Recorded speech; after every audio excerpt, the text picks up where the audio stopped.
Hey everybody, welcome to episode 196 of Sold with Updike Pew. As you can tell, we're short the Updike. He is actually on his way back across the pond. We wish him a safe and easy travels as he waits to connect out of New York back to Dallas. And he'll be back with us for next week's show. And with that being said, I feel like I may have gotten, and Zach, you can bear with me on this, I feel like I got a little overzealous because I realized I was going to have to be doing all the talking. So I really kind of packed this week full of stuff. The house that we're going to feature is an amazing home on Yamini. It's a mid-century modern you don't want to miss. And in the second half, we're going to talk about what the hell is happening in today's market. Found an article in the Dallas Business Journal that I really wanted to kind of pull apart and look at what it is talking about and see if it really actually applies to us here. So we hope you stay tuned for that. First part of the show, typically we banter a little bit about what we did over the weekend, and I thought, what better way to show everybody what we did over the weekend than with some videos. So this weekend, we've got a little video of me. I am actually at the Cattle Barons Ball, and there was enough tequila there, and I rode the bull. I will tell you this much, this bull is actually a lot tougher. We've sped it up so it looks like it's a little more impressive. It's kind of slow, and I have to say that the guy that was operating it said I had a low center of gravity.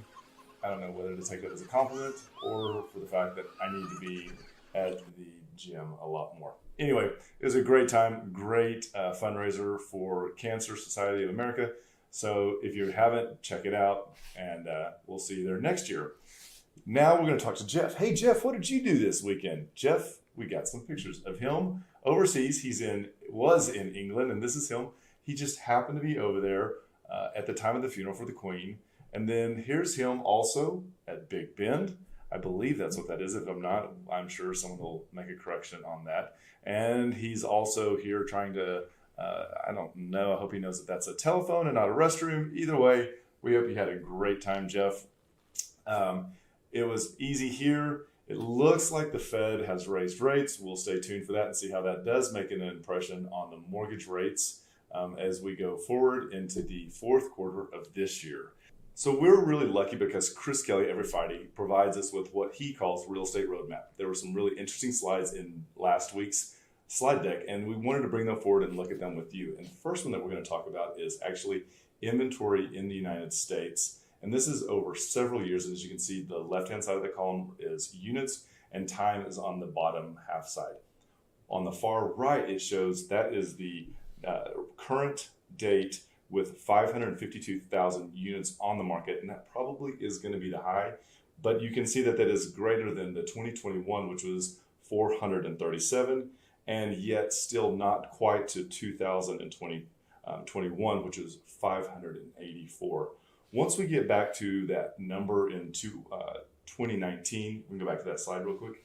That was actually 969. That is actually where we see a lot more balanced market where both buyers and sellers are having a better time within the market. The other slide that we thought was going to be of interest was actually talking about trajectory. And so this is where we end up in the following year. We're going to take a look at the light pink line that's on the very bottom. That's 2021. You can see how low things really got. And we are the dotted dark maroon line. We will probably raise higher than that and end 2022 with 500,000 single family homes. We really need to almost double this number, closer to 900 to 1 million, to be at, again, that equilibrium market where both buyers and sellers are working together much more evenly and much better.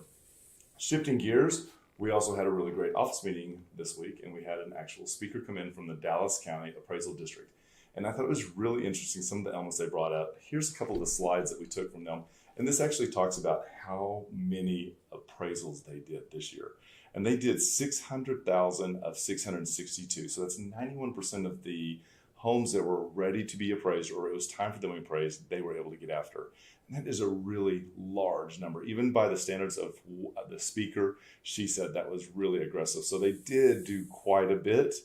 And when you do quite a bit, you get quite a bit of protests. And this is talking about informal and formal hearings. It goes in steps. You have to go through the informal, and the informal must actually be done online. And typically when that window for protesting these taxes is available. There is a link directly on your property at dcad.org that you can click on and begin filling this out. It hasn't been very successful in the last couple of years, just for the simple fact that things were appraising so much that there weren't really comps there to get that down. But if you were able to have comps and in the informal hearing you didn't feel like that they were taking that into consideration and dropping your value low enough, you could then do a formal hearing. And that's a little bit different steps you can see here. Not as difficult or as hard as one might think. It was very interesting, though, that they talked about how one of the things that people protest all the time are their taxes, but what they actually should be going is going to taxing entities. And taxing entities would actually be what you needed to go to protest the rate, and that is the bigger thing. We'll put that link in the comments, and you can actually click on that. There's some great ways to provide feedback, look at when the hearings are, and then actually it breaks down all of the different taxing authorities that make up your tax base. One of the things I thought that was really interesting was that she talked about how when things are not permitted and how improvements are made to homes that you think, oh, it's fine, I did get away with it. There's a lot of times that a nosy neighbor will make a call and let them know on your behalf, which is a really interesting thing. She also pointed out that there's a lot of third-party vendors out that will actually make really official looking letters that say, we will protest your taxes for you.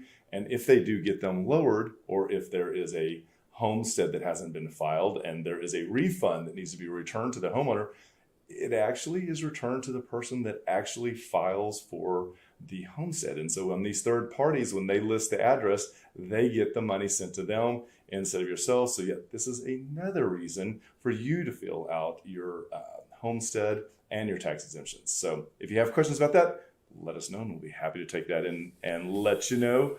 Market Watch. So let's talk about what we're actually seeing in Dallas. You can see here we've got a great new graphic. Zach has done a great job of actually making this much more animated. And so what we talk about are coming soons, and this is down 53% or 23% to 53 units.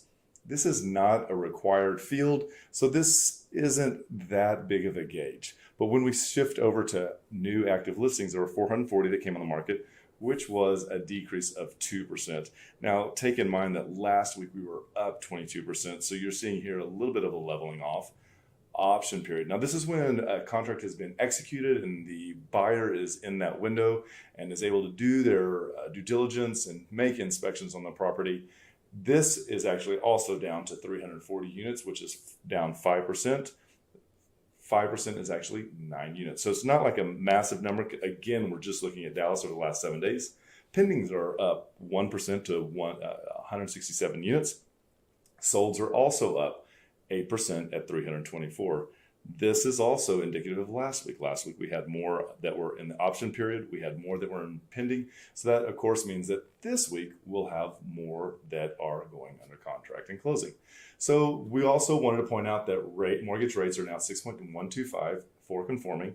The Fed raised rates, and so we will see if that does have an effect or if mortgage lenders have already baked this adjustment into it. It really just depends on what each one of the lenders has done. So this is a lot of great information. If you would like this done for a specific area that you live in, this is a really great way for you to begin to track and understand the trends inside the zip codes. As Jeff and I have said over and over again, real estate is really important for you to look at from a very small standpoint, whether it's a zip code, a school district, or a subdivision, or if it's a high rise, the tower itself.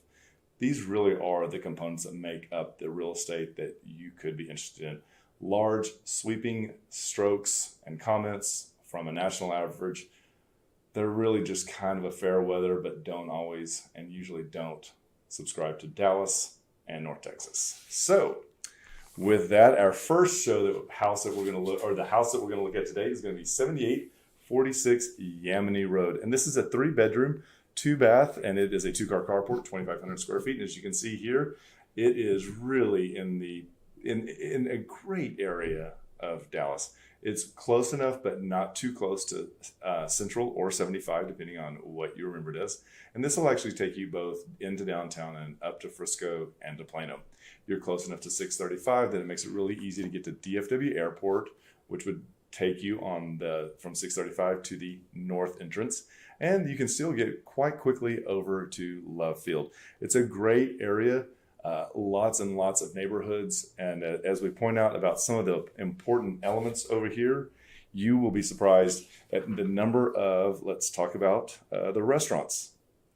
Tzatzikis is a really great Greek restaurant that is just around the corner from there. It has one both in Uptown and also here. They are wonderful, amazing, excellent brunches. And if you love the falafel, the lamb, and the salmon, they really are amazing. One of the other things too that we want to point out is the proximity to hospitals. So whether you need to get to the hospital for health or for employment, just know that the Dallas Medical City is only 4 minutes away, and Texas Health is 8 minutes away, which are both really great hospitals. One that I didn't list is also Presbyterian. So there's a lot in this area, a really great place for both nurses, doctors, and all of the men and women that support them. Last but not least, grocery stores, because if you know me, I like to know where I'm going to go get some food. This is a really amazing thing because in this area, you have Tom Thumb, Natural Grocers, Whole Food, and Central Market. We chose to highlight Natural Grocers because it's not one of the more well-knowns, but yet it provides really great product and is such an interesting area right off of Preston. So if you haven't, take a look at that. And without any further ado, we're going to take a look at 7846 Yamini Drive. We talked about this being a mid-century, and if you're not familiar with this, mid-century is typically denoted with a very low flat roof line and some very modern elements when we get inside.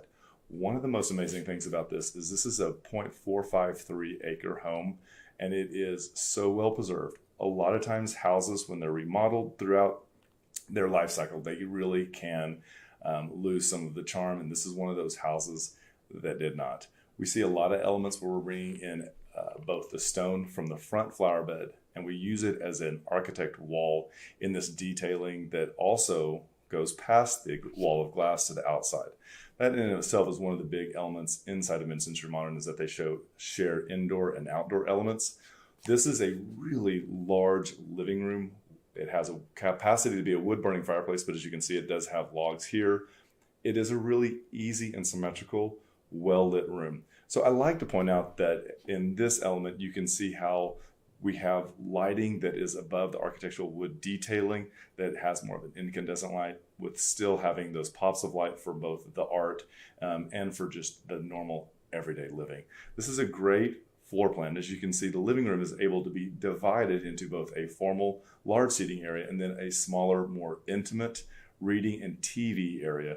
This is to put into perspective. These are 2 wound chairs, also mid-century modern, and they are enormous, and you really don't realize how large they are until you're in them.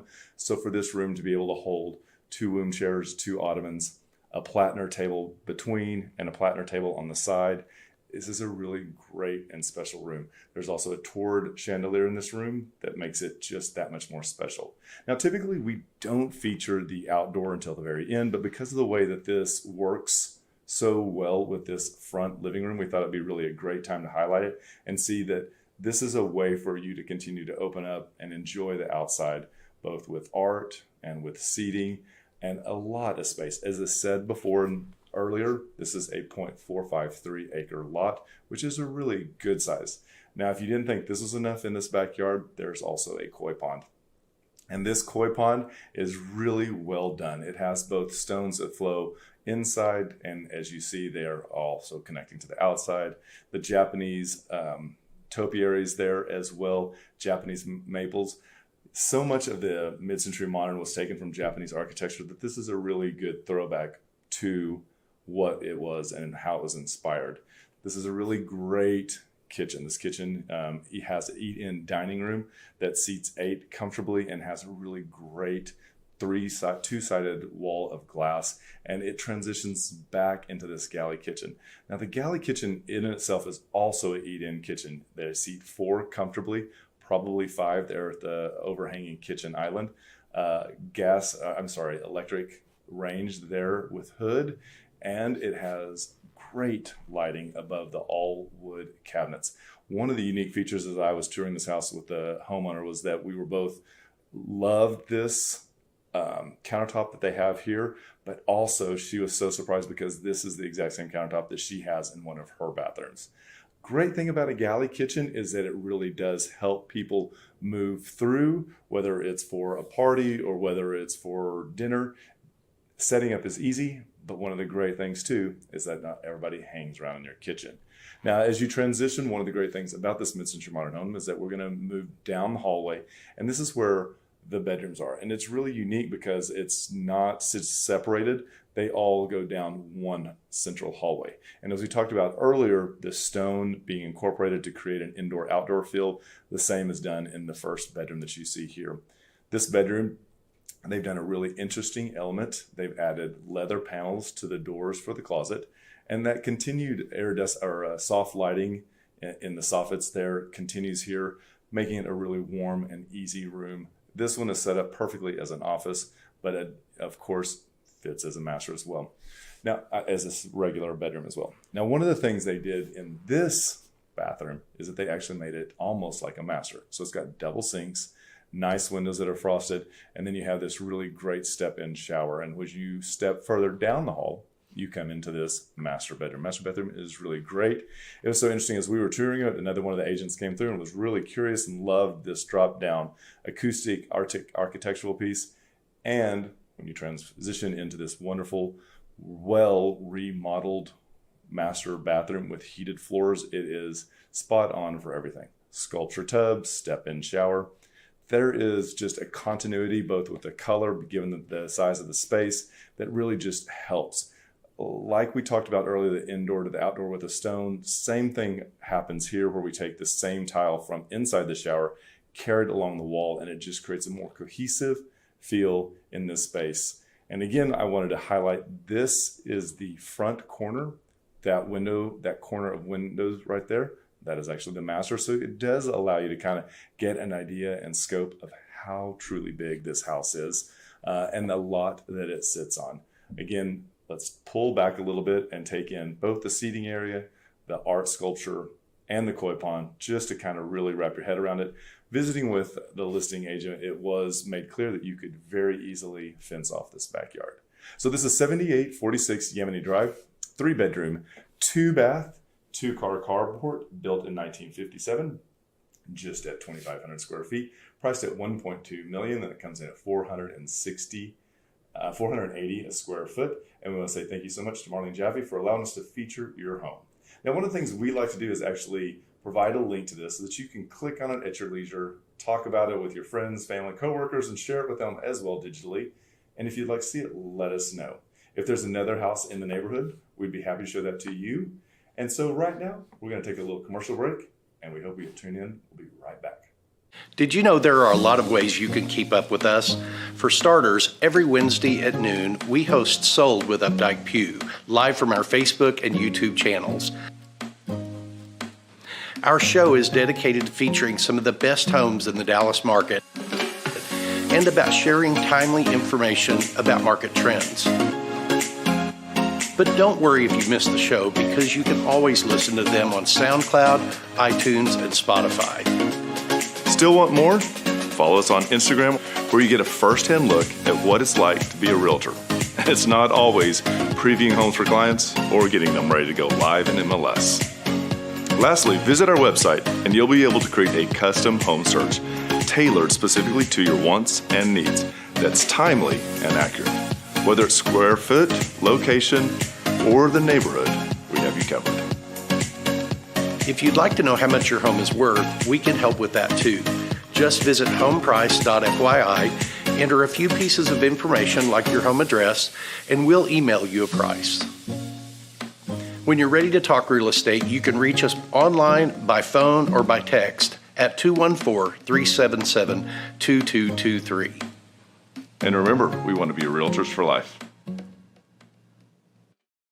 Everyone, welcome to episode 196 of Sold with Updike Pew. Jeff Updike is not here with us today as he is traveling back from an overseas vacation.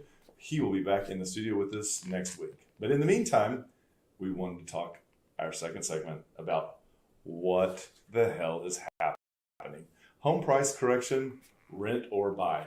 I came across an article on the Dallas Business Journal that really got my attention and actually sparked the what the hell, because it was written just this last Saturday, the 17th, and the title of this actual article is "Risk of Home Price Correction in DFW Makes It Better to Rent Than to Buy," new study shows. And I just really got curious about this, and I also really wanted to make sure what I was reading is accurate and kind of look for his source.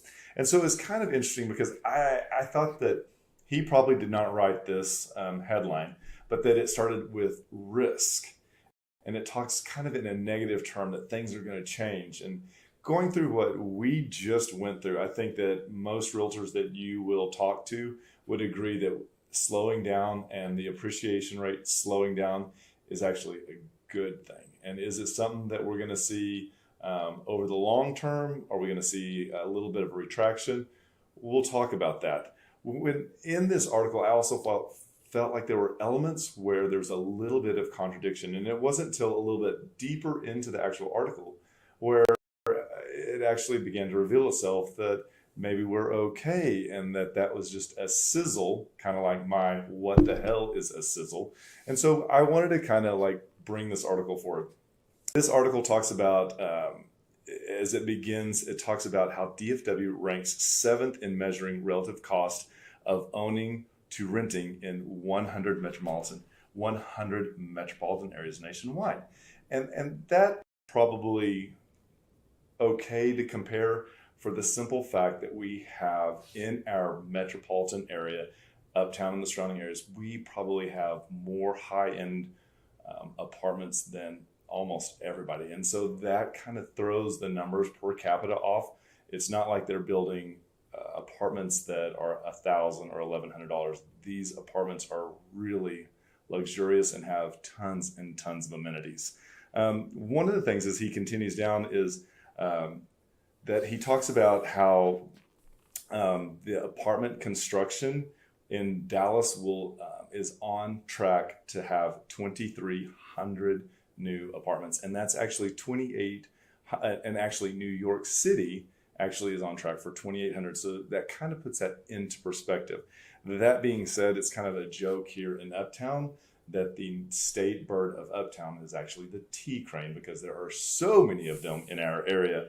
As he carries on and interviews Peyton Mays, the CEO of Irving-based apartment builders JPI, this is when it begins to shift gears a little bit, because Peyton says that the demand for multi and single family homes is extremely strong in the DFW, driven by both job growth and population, which we all know that is true here. It keeps on in that same area, and it says that the construction for single family has slowed down. So you see that we have a lot of apartments coming on, which will adjust those as supply and demand.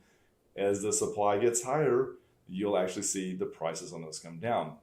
Moving forward into single family homes, the same thing is true. If developers are building few of these, that will keep prices for both new construction and also for resale homes also high. So are we going to see a dip in it? If we do, I think what it will look at is it'll be actually the cancellation of the greed correction. And so people trying to price their houses at the very top of the market, or actually based on the last 6 months plus 10%, those days are over. That being said, I think that we will continue to see this slow down, or this limited number of new homes being built, for a couple of reasons.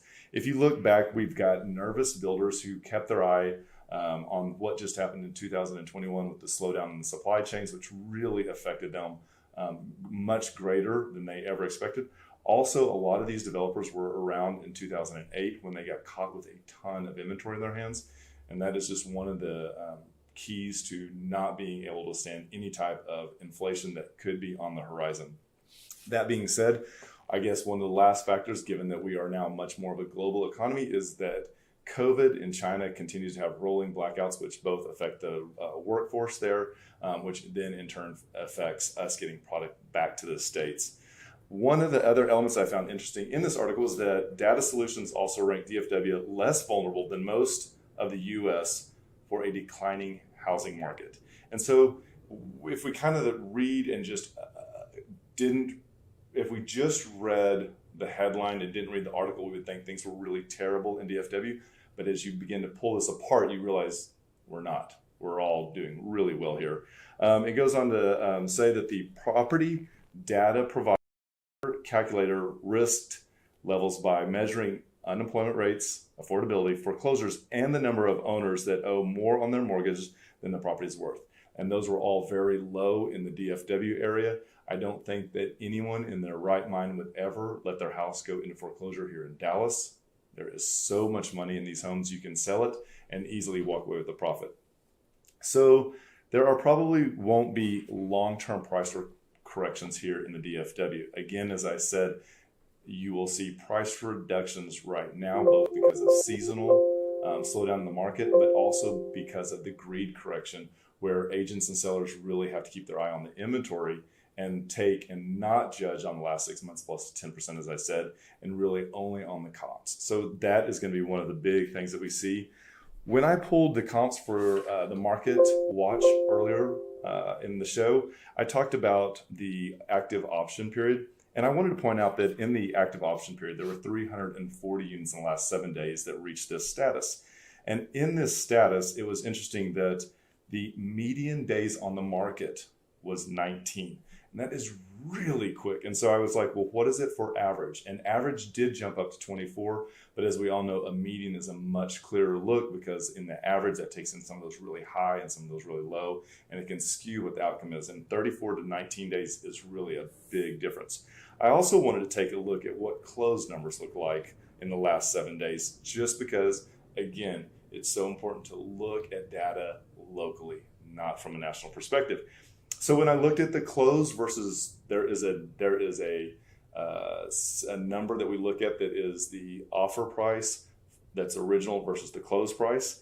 And so in a buyer's market, it's in the 90s. But right now we're still in a seller's market. The average was 102.9% of the sales price is what people were paying for the home. And the median was 98.8. So as you can see there's probably about a little less than a $5 shift per foot on real estate.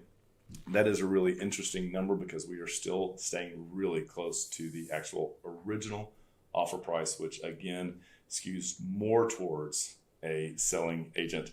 So as we talk about in the title of this article was talking about renting right now, I think that we need to be really careful and make some long-term decisions about real estate. I think that rents right now are astronomically high. I did hear of just on Friday where one of the agents went into the office to re-sign a lease here in Uptown, and they were bumping it $700.